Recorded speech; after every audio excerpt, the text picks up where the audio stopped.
Pembahasan pertama kita pada saat ini yaitu tentang pengertian kanonisasi. Secara umum, dalam bahasa Yunani, bulu, tongkat pengukur, bulu pengukur, gelaga, atau batang papirus yang pada akhirnya sering disebut sebagai standar. Gelaga papirus adalah sejenis tanaman serai atau tebu manis. Gelaga dipakai sebagai tongkat pengukur atau kayu penggaris untuk membuat garis lurus. Secara metaforik, digunakan sebagai ukuran atau standar sifat perbuatan dapat dijadikan teladan. Dalam kesusastraan dipakai untuk menunjuk pada kumpulan-kumpulan tulisan-tulisan yang dianggap baik untuk dijadikan contoh karena keaslian bahasanya oleh para ahli bahasa. Pengertian kanonisasi dalam tradisi gereja. Pada tahun 367, Athanasius memberikan arti teologis pada istilah kanon yang dipakai untuk menunjuk Alkitab. Kanon merujuk pada daftar kitab-kitab yang dianggap memiliki otoritas yang telah memenuhi standar tertentu sehingga menjadi dasar utama ajaran iman Kristen. Kanon adalah kumpulan kitab-kitab yang telah diakui dan diinspirasikan oleh Allah melalui pernyataan atau pewahyuannya kepada para penulis kitab dan memiliki otoritas penuh dan mutlak terhadap iman Kristen. Nah, pada pembahasan berikutnya kita masuk dalam ineransi Alkitab. Doktrin yang menyatakan bahwa Alkitab dalam bentuk naskah aslinya tidak mengandung kesalahan dan benar-benar merupakan firman Allah. Dan alasan adanya kanonisasi, yang pertama, banyaknya tulisan yang muncul dan beredar kala itu. Yang kedua, gereja menjaga kemurnian ajaran yang berwibawa ilahi, mengumuli, mengkaji, menguji tulisan-tulisan yang sesuai dengan kebenaran Allah. Dan yang terakhir, melindungi umat dari ajaran sesat. Dalam pembahasan berikutnya, kita akan membahas tentang kanon yang muncul dalam sejarah. Yang pertama ada kanon Marcion tahun 140 Masehi. Kanon Marcion pada pertengahan abad kedua, Injil Lukas disunting dan surat Paulus. Marcion menolak kitab Yahudi Perjanjian Lama. Yang kedua ada Clemens Roma tahun 90 sampai 100 Masehi. Mencatat 9 kitab Perjanjian Baru, surat Clemens I dan surat Barnabas. Yang berikutnya ada Ignatius.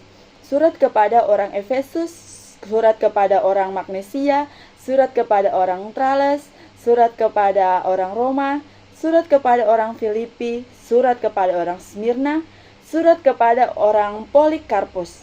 Ini adalah surat kepada Polikarpus, seorang uskup Smyrna yang terkenal. Kita masuk pada poin yang berikutnya yaitu Polikarpus, murid Rasul Yohanes tahun 108 Masehi, mengakui 15 kitab. Irenaeus tahun 185 Masehi melawan ajaran sesat Marcionisme Gnostisisme dengan mencantumkan 21 kitab PB dalam karyanya Adversus Haerses. Berikutnya ada Athanasius tahun 367 Masehi menulis surat Paskah yang di dalamnya berisikan 27 daftar kitab kanon PB dalam urutan yang berbeda. Dan yang terakhir ada Eusebius. Eusebius menuliskan dan menyusun daftar kanon PB yang mencakup kitab-kitab yang diakui dan menggunakan tolak ukur, dalam hal ini standar terhadap kanonisasi.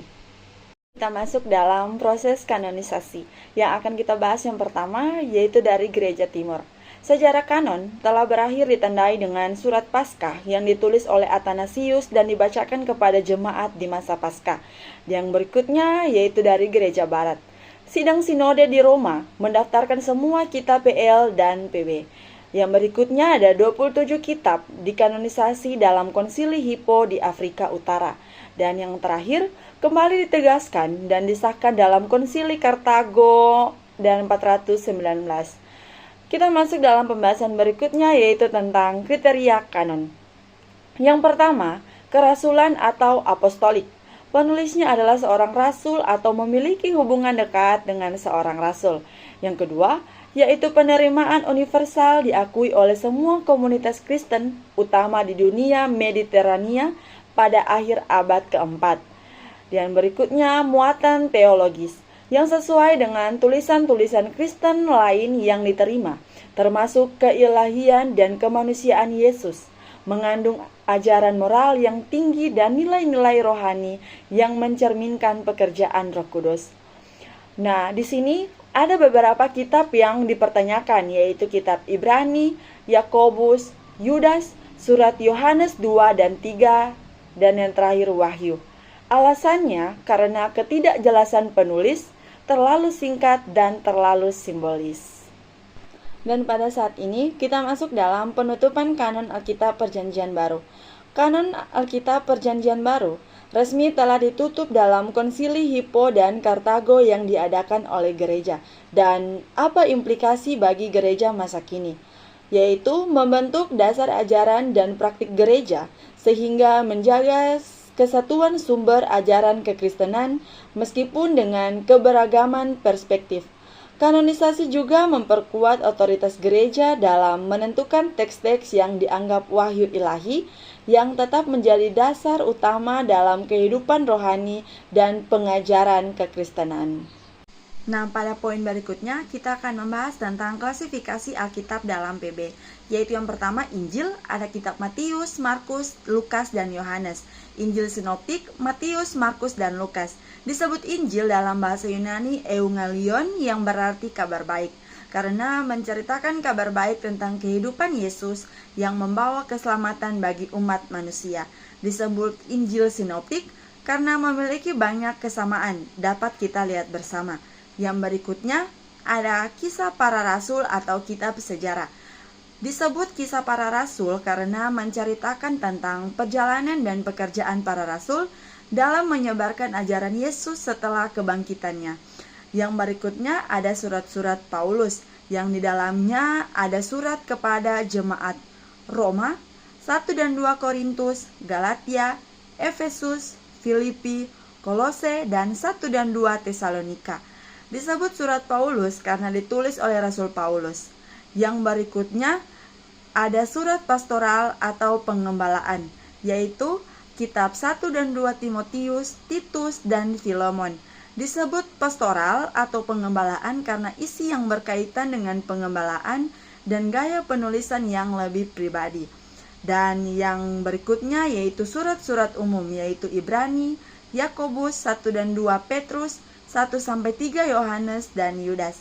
Disebut surat umum karena ditunjukkan kepada orang Kristen secara umum, bukan kepada pribadi atau jemaat tertentu.